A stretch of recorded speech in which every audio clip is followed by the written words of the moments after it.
some people are so surface level that there really is not much going on there. And that honestly just stems from trauma, if you want to call a spade a spade. That stems from trauma. Hello, angels. How is everybody feeling? Okay, so this is busy day for me. We're knocking these filming videos out. So I want to jump right into this. As you guys know, this is from my series on detachment. This is like such a popular topic. The first time that I made a video on this was, I don't even know, maybe like 2 years ago or a little over 2 years ago. And I thought it would be a great idea to have a detachment series. So this will be in a playlist for you guys to see, like down to my first video, as well as all the other ones that I'm going to be filming in this series. So I hope that you guys really enjoy this. Let's get right on into this. As you guys can see, we're going to be talking about how emotional independence can enhance your dating experience. This is such an important topic to talk about and not something that I've really seen other people put a lot of emphasis on, which is why I wanted to dedicate an entire video to this subject. So emotional independence can enhance your dating experience, of course, in a lot of different ways. And it's really crucial in developing healthy relationships, as well as developing and cultivating fulfilling relationships. And number one to start with is it reduces your codependency. Okay, or reduces the ability to be in a codependent-like dynamic, because having emotional independence really allows you to maintain your sense of self and your self-worth without relying on your partner for validation and your happiness. I saw something a long time ago. I mean, consider the source, but like, I'm just saying, just principally, I saw something that, let's just say a celebrity had said, where they have this understanding that it is not their job being married to one another to be responsible for that other person's happiness. Now, when I first heard this, I was like, what do you mean by that? But I feel like that actually makes so much sense. I find that people, whether it's romantic or platonic relationships, what they tend to do is they tend to put their happiness onto other people. They make other people responsible for their happiness. And that is a huge mistake. So like I said, this reduces the likelihood of codependent tendencies where your emotional well-being depends on your partner's actions or approval. And honestly, the same goes, even though this is about dating, the same goes for friendships too, right? If you're putting too much emphasis on, and that's another video I think I want to do, like detachment in friendships and things like that. Like, let me know if you guys want to see something like that, because I think that's a really good topic to talk about. And I also haven't really seen that in terms of detachment either. Because a lot of it is principally the same stuff, but just let me know if you guys want to see that.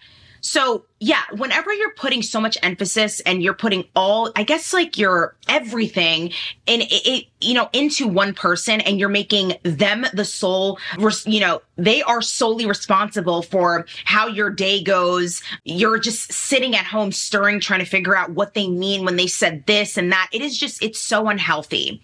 Next, having emotional independence in dating, right?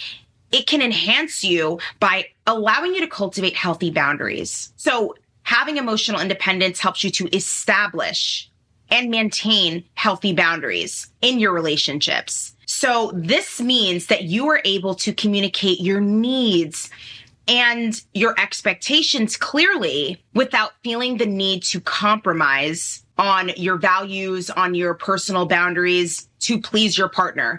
Now, here's where things get tricky. So oftentimes when we're just meeting someone, right, we want them to like us. So we tend to take on all of their interests. And this is why it's so important to have a strong sense of self and to develop that strong sense of self in your relationships, especially even in the dating phase, like not even only in being in a relationship, because yeah, there will be a lot of times where you're going to have a lot of shared interests with people, right? Like, of course that's going to happen. But what's super important is that we maintain our sense of self, because when you're first dating somebody, you really like them. You want to like what they like sometimes. It's just the human condition. It's human nature. But it is so important that we still maintain our sense of self. Too many times we are losing ourselves in other people, even in the dating phase. You know, all of a sudden, you ever meet someone that every person that they date, they turn into them? Yeah. Okay. And it's not healthy because it's not who you are. It is perfectly okay. This is how I know there's something emotionally going on there. It is perfectly okay to be you and still also share interest with somebody as well. You don't have to become like someone else, another version of someone else in order to have a healthy relationship with them. You don't have to take on all of that person's interests and things like that, or even worst case scenario, pretend to like all the things that someone likes in order to get them to like you. This is something that I've seen so often. And I dated this guy once, and I think one of the greatest things he's ever told me is that whenever you're dating somebody, make sure that you always stay true to yourself. And I get it. The younger you are, sometimes it's really hard because like our version, especially as a woman, of being liked, and arguably for men too, is taking on whatever that person's interested in because you want to like what they like. You want to, because it makes it seem like, oh my God, I have so much more to bond. And also it's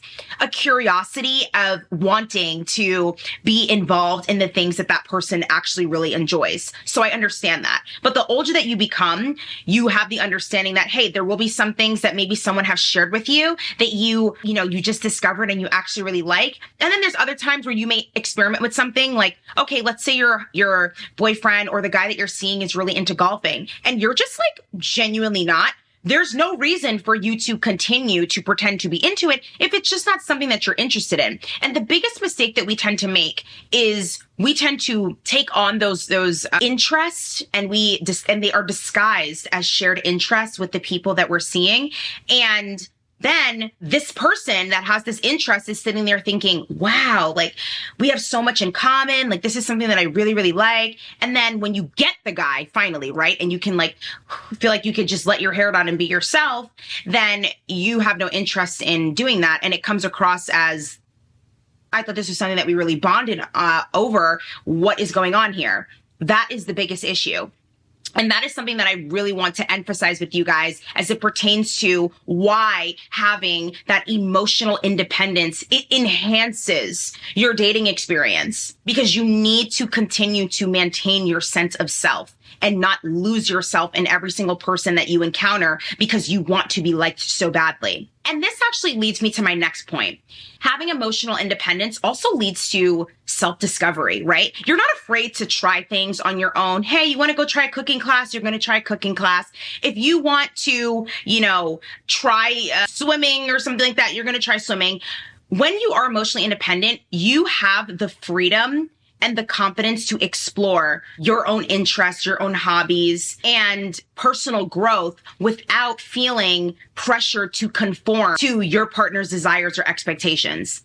You see what I'm saying? Self-discovery actually makes you way more appealing and interesting as an individual, especially as it pertains to dating, because it shows that you are a fulfilled individual and in turn makes you more appealing of a person because there's nothing more manipulative and you're setting yourself up for like some sort of abuse when someone can easily realize like, oh, whatever I'm on, you're on, whatever you're into, I'm on, I'm into, but whatever it is, it's like, where is your own identity? And you have to be careful when it comes to things like that because that is not real. That is not sustainable to literally every single thing you have in common with somebody. No, at this big age, we should really be ourselves in relationships at this big age. Like, there's no reason for you to be pretending because it's not sustainable. It's just simply not sustainable. There's nothing. Imagine a man being so into something because he knew that that was going to draw you guys closer.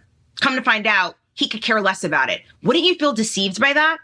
Okay, so it's the exact same thing on the opposite end. You also are able to have less relationship anxiety because, again, having that emotional independence, it reduces your anxiety because you are secure in your own emotions and your own self-worth. So you're less likely to experience constant worry and insecurity over the status of your relationship because you know who you are. Like I used to say to you guys, if you don't know who you are, then you will meet plenty of people who will try and convince you of the person that you are not. And the unfortunate part about that is you might very well believe them. Don't leave it up to everyone else to tell you who you are. This in turn makes you a better decision maker because you're able to make rational decisions in your dating life. All right. You can evaluate your partners objectively. You're assessing the compatibility. You make choices that align with your long-term goals and your values rather than succumbing to like emotionally driven impulses. That is a very important factor.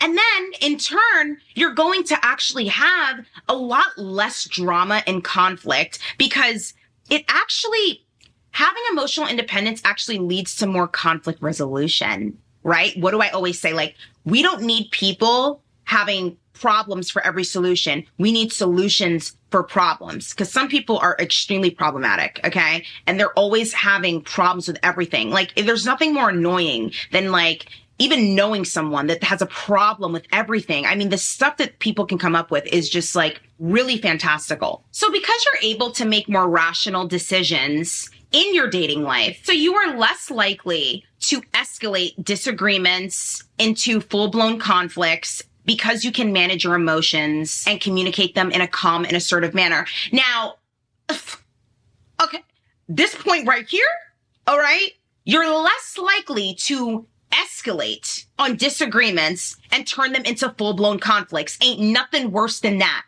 You know, having certain like problematic people that I've encountered in my 20-something years, because I ain't telling you my age anymore, 20-something years of being on this earth, there is nothing worse than being around people like that. It's like everything is it's a problem. It's just so exhausting. And then it kind of makes me feel like, wow, this must be how some men like perceive women, where they kind of feel like, like there's always just like nagging and just nagging. It's so annoying. This is so crucial. People that have such like a low level of emotional intelligence, they really do tend to blow up over every little thing. They don't have proper conflict resolution. Everything is a big deal to them. They have to address every single elephant in the room, and they don't know how to pick their battles. These people have no control over their emotions, and you will be a very drama-filled person and a very conflict attracting type of person when you do not have emotional independence, because you seem to think in that little brain of yours that everything is about you, that everything that people do is about you and it's done to you, when that is entirely not the case. I'm going to state one of my favorite quotes ever, which is, we wouldn't worry what people think about us all the time if we only knew how seldom they actually do. AKA, no one's thinking about you like that. Cut it out. Now, that's not to say that there aren't some people that may not think about you. Those people are ill, people that are obsessive over you and like trying to start drama, whatever the case is. But for the vast majority, nobody's worried about you. Everybody's worried about themselves. Trust and believe. Now, here's where being emotionally independent works to your benefit, right? It increases your attractiveness. People who are emotionally independent, they come across as confident and self-assured, and this makes you very attractive. People are drawn to confident people, whether you're faking it or not. I mean, there's a lot of frauds out there, but like, people are still going to be drawn to that because nobody wants to listen or get advice or, you know, even like pay attention to people that come across as insecure in any capacity. People are drawn to what is attractive to them. Okay. And this is an appealing quality when it comes to dating, and it really makes you magnetic and just like draws people to you. And also this puts less pressure, right? Into the relationship. You're just talking to this guy. You guys just got together. And when you guys are both emotionally independent, it's actually going to reduce the pressure into the relationship in terms of each person looking to the other to fulfill their emotional needs. So this actually leads to a more relaxed and enjoyable dating experience because you both understand that you're there to enhance each other's lives rather than fulfill any emotional voids. Because again, back to what I was saying earlier, it is not on us to be the emotional getaway car, because that's what a lot of people are doing these days. They are serving as emotional getaway cars for people. And it's so toxic. That is a sure way to enter into abusive dynamics, manipulative dynamics, and just misery down the line, because you're putting too much on another person. We are human beings. We're going to disappoint one another. We are going to fail at certain things. We can barely fulfill our own wants and needs and desires half of the time. So imagine putting that responsibility onto someone else. This then leads to emotional resilience. Now, you guys know I always say the name of the game is resilience, baby. It is resilience. And having emotional independence helps you bounce back from setbacks and breakups actually more effectively. Doesn't mean it's not going to hurt you. Doesn't mean you're not going to be sad. But again, you have this mindset of really assessing what were the pros, what were the cons, what were the takeaways from this dynamic. Like, I'm going to give myself time to feel this and heal this, but I'm not going to let it completely wreck me, because, there's nothing more frustrating than, I get it, feeling like you don't have answers. Why isn't this working? But we are only in control of ourselves. We may not be in control of our emotions, but we are in control of our reactions. Right? You can't always help how it is that you're going to feel, or honestly, heck, you can't help how you feel about certain situations, but you can control your reaction to them. You really need to focus on cultivating that emotional independence, because then you're able to cope with whatever challenges that you're faced with, especially in dating, such as rejection, disappointment, because it's going to happen. All of us have been there, without letting it affect your overall well-being. All right. There's nothing worse than like having a friend where they're just so fragile that every single thing just wrecks them. Okay. They have a hiccup that many of us experience. Because let me tell you this, I hate to be the bearer of bad news here, or of obvious news, but you may get your heart broken at least once in life. Okay. You will experience disappointment when it comes to dating. There will be a man that you would have wanted things to go a certain direction, and it may have not. That's going to happen, babe. It's not different. You're not the only one. Don't know if you thought you were, but you're not the only one, okay? It's going to happen. You cannot let it wreck you, especially at these big ages. You're over the age of 25. It's time to cultivate emotional independence, emotional intelligence as well. And lastly, you're going to have greater relationship satisfaction, because ultimately emotional independence leads to more satisfying and balanced relationships, all right? Both partners are bringing their own emotional well-being to the table. So you would say, what I'm bringing to the table? Emotional intelligence. That's what I'm bringing to the table.